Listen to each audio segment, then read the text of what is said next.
Assalamualaikum warahmatullahi wabarakatuh. Perkenalkan, saya Munawaroh, pendidikan kimia dari mahasiswa PPL Universitas Muhammadiyah Cirebon. Bapak, Ibu guru, dan teman-teman, di sini saya akan memberikan materi pembelajaran mengenai kesetimbangan dinamis. Mari kita simak video pembelajaran kali ini ya teman-teman. Terima kasih. Assalamualaikum warahmatullahi wabarakatuh. Selamat pagi anak-anak. Pagi, Bu. Gimana kabarnya hari ini? Rili, Pak. Alhamdulillah, semoga kalian sehat semua ya. Amin.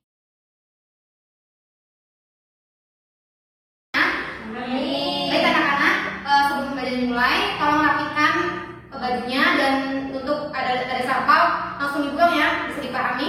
Bisa. Baik anak-anak, apakah ada yang sudah hadir hari ini? Ada Bu. Kita. Oke, kita kenapa ya? Sakit, Bu. Oke. Ada yang sakit? Sakit kita ya, sampai cepat sembuh ya. Baik anak-anak, sekarang kita akan belajar tentang keseimbangan dinamis. Wow. Nah, tujuan dari pembelajaran ini, Ibu harap kalian dapat memahami tentang jenis-jenis reaksi kimia. Yang kedua, kalian dapat memahami tentang keseimbangan dinamis. Yang ketiga, kalian dapat memahami syarat-syarat reaksi keseimbangan. Dan yang keempat, kalian dapat memahami jenis-jenis reaksi keseimbangan dinamis. Oke anak-anak, Ibu mau tanya nih, pada materi sebelumnya itu belajar tentang apa ya? Ada yang tahu? Laju reaksi, Bu. Betul, laju reaksi. Nah, sekarang kita akan belajar tentang keseimbangan dinamis. Nah, sebelum ke keseimbangan dinamis, kita harus tahu dulu jenis-jenis reaksi kimia. Jenis-jenis reaksi kimia itu ada dua, yaitu reaksi irreversible dan reaksi reversible. Reaksi irreversible adalah reaksi itu satu arah, yaitu zat bereaksi yang dapat berubah menjadi hasil. Sedangkan zat hasilnya ini tidak akan membentuk kembali menjadi zat bereaksi. Nih ciri-cirinya, reaksi ditulis dengan satu anak panah. Kayak reaksi itu kan panahnya satu ya. Nah itu adalah contoh dari reaksi satu arah. Lalu yang kedua, reaksi berlangsung dari arah kiri ke kanan. Nah tidak akan kembali lagi menjadi kanan ke kiri. Yang ketiga, zat hasil reaksi tidak dapat kembali seperti zat mula-mula. Begitu contohnya. Nah, itu kasih contoh nih. Ketika kita atau tukang kebun sedang membakar kayu, itu kan akan menjadi abu ya? Iya, Bu. Apakah abunya akan kembali menjadi kayu? Iya. Nah, itu adalah contoh dari reaksi satu arah. Baik anak-anak. Yang kedua adalah reaksi reversible atau reaksi dua arah. Reaksi reversible adalah zat bereaksi yang dapat bereaksi membentuk zat hasil. Lalu zat hasilnya ini dapat bereaksi kembali membentuk zat bereaksi. Ciri-cirinya, reaksi ditulis dengan dua anak panah yang berlawanan. Jadi reaksinya itu bolak-balik. Yang kedua, reaksi berlangsung dari dua arah, yaitu dari kiri ke kanan dan dari kanan ke kiri terus. Dan yang keempat, zat hasil reaksi dapat kembali menjadi zat mula-mula. Kalau yang satu arah kan tidak akan kembali lagi ya ke mula-mulanya, sedangkan kalau dua arah itu dapat kembali lagi menjadi zat mula-mula. Contohnya nih, ketika kita ingin membuat es batu kan dari air ya. Nah, itu kan akan membeku. Nah, apakah es batu ini akan kembali menjadi air? Tidak. Iya. Nah, iya, lihat kan es batu ini akan mencair menjadi air. Nah, itu adalah contoh dari reaksi reversible atau reaksinya itu dua arah. Oke. Kalian simak gambar di sini ya. Nah, di sini kan ada sebuah botol, ada yang botol terbuka dan botol tertutup. Mengapa air yang di dalam botol tertutup itu tetap jumlahnya, sedangkan air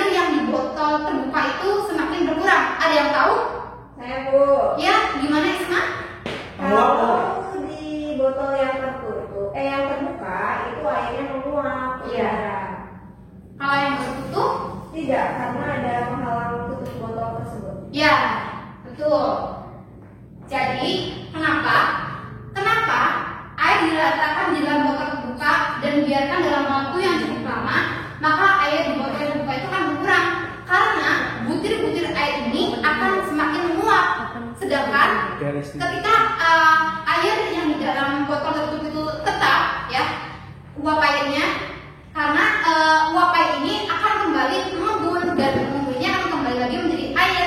Jadi mengapa botol tertutup itu jumlah airnya tetap seperti itu ya.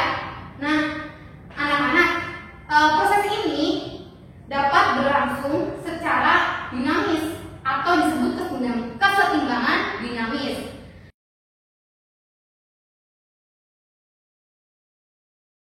Kesetimbangan dinamis merupakan kecepatan reaksi ke kanan dan ke kiri adalah sama.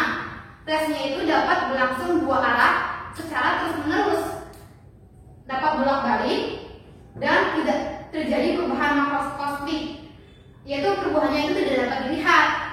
Terjadinya itu mikroskopis, jadi hanya butiran-butiran atau partikel-partikel. Sampai sini paham? Oke, paham ya?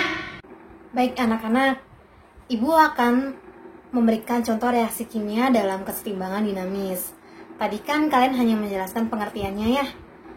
Nah, di sini ada timbal sulfat padatan yang berwarna putih. Jika direaksikan dengan larutan natrium iodida akan membentuk endapan timbal iodida yang berwarna kuning dengan reaksi sebagai berikut. PbO4 ditambah 2 NaI larutan menghasilkan reaksi PbI2 padatan yang berwarna kuning.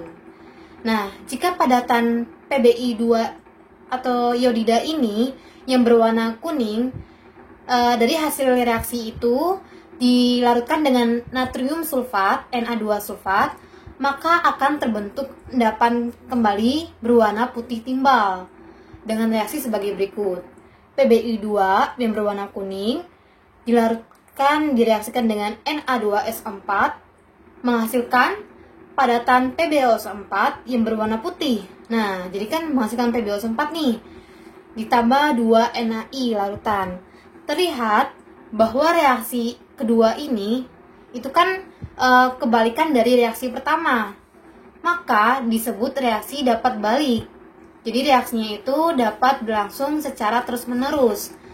Dalam menuliskan reaksi bolak-balik, kedua reaksi tersebut digabungkan sebagai berikut.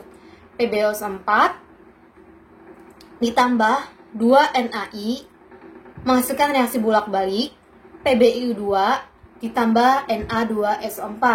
Jadi dapat kita amati kalau reaksi bolak-balik itu adalah reaksi yang dapat berlangsung secara terus-menerus dua arah, komposisinya zatnya tidak akan habis, begitu ya.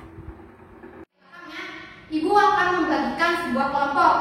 Oke, Ibu sudah membagikan kelompok ya? Iya. Bentuknya secara berkelompok. Baik, Ibu kasih waktu 10 menit untuk kalian mencari informasi tentang jenis-jenis reaksi keseimbangan dan syarat-syarat reaksi keseimbangan. Bisa dipahami? Bisa. Oke, waktunya sudah habis ya. Baik, Ibu akan bertanya kepada kalian. Ada yang tahu apa sih syarat-syarat reaksi keseimbangan? Ada yang tahu?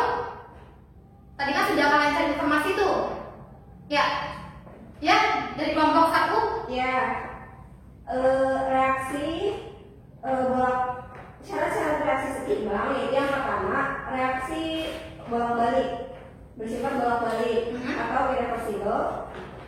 Kemudian yang kedua itu berubah-ubah atau dinamis. Tuh, lalu Selalu berubah atau dinamis. Kemudian yang terakhir itu sistemnya tertutup, Bu. oke. Terima kasih Risma atas jawabannya. Nah, dari jawaban Risma ini, apakah ada yang ditanyakan dari kelompok lain? Iya, bagaimana kelompok 3? Penjelasan ini tuh Risma itu bagaimana tadi kan masih kualitas, maksudnya secara rincinya bagaimana? Oke, secara rincinya ya, itu kan ada 3 jenis ya.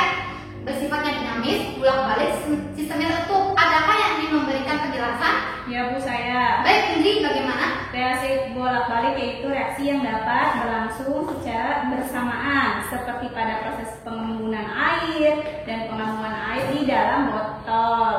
Sistem ya? Ya, jika sistem tertutup adalah suatu sistem reaksi di mana zat-zat yang bereaksi, dan hasil reaksi tidak ada yang meninggalkan sistem.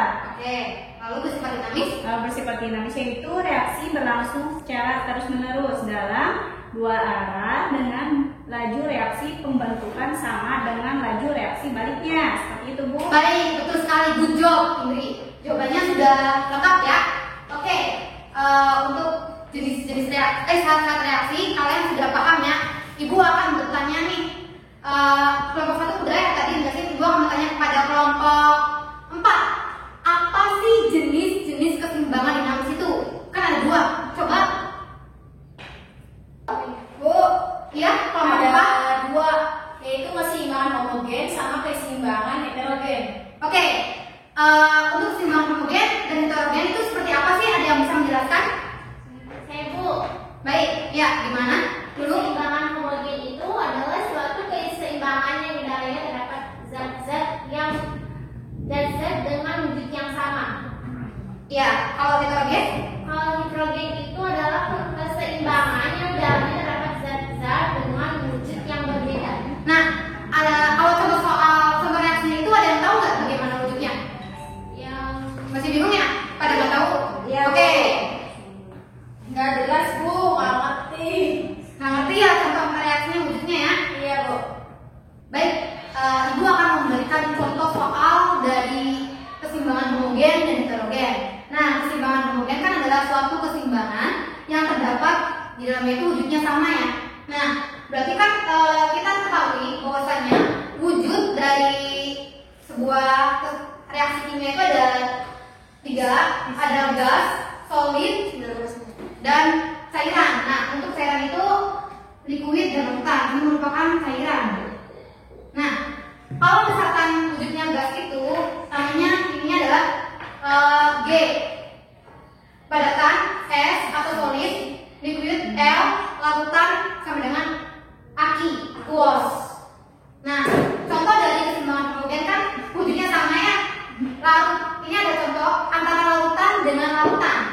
Keseimbangan kan reaksinya bolak-balik 2 anak panah. Ini 2 anak panah. Pada larutan Fe ditambah larutan SiSN aqueous menghasilkan FeSCN2+. Nah, ini adalah contoh dari keseimbangan homogen. Ininya adalah sama wujudnya aqueous. Bisa dipahami? Bisa, Bu. Nah, oke ya. Nanti kalian bisa pahami sendiri. Misalkan ada wujudnya gas sama gas, itu adalah homogen. Kalau misalkan wujudnya liquid dengan liquid, itu homogen. Berarti kan wujudnya sama. Lalu yang kedua adalah keseimbangan heterogen. Kalian kan tadi sudah menjelaskan nih, keseimbangan heterogen adalah keseimbangan yang wujudnya itu berbeda. Ya kan, zatnya berbeda. Ini ada antara zat padatan dengan gas. Kita ketahui padatan adalah solid, sedangkan gas adalah bentuknya G ya, gas. Ini ada padatan CaCO3 menghasilkan reaksi keseimbangan CaO solid dan CO2 gas. Nah, kita ketahui sendiri. Di sini ada solid, di sini ada gas. Berarti ini kan merupakan keseimbangan heterogen, wujudnya berbeda. Sampai sini paham? Paham. Baik. Apakah ada ingin memberikan kesimpulan? Ada, Bu. Ya, Saya Indri, gimana? keseimbangan dinamis merupakan kecepatan reaksi ke kanan dan ke kiri adalah sama. Reaksinya juga berlangsung secara 2 arah, Bu, yaitu reaksi yang dapat bolak-balik sama berlangsung secara terus-menerus. Kalian buka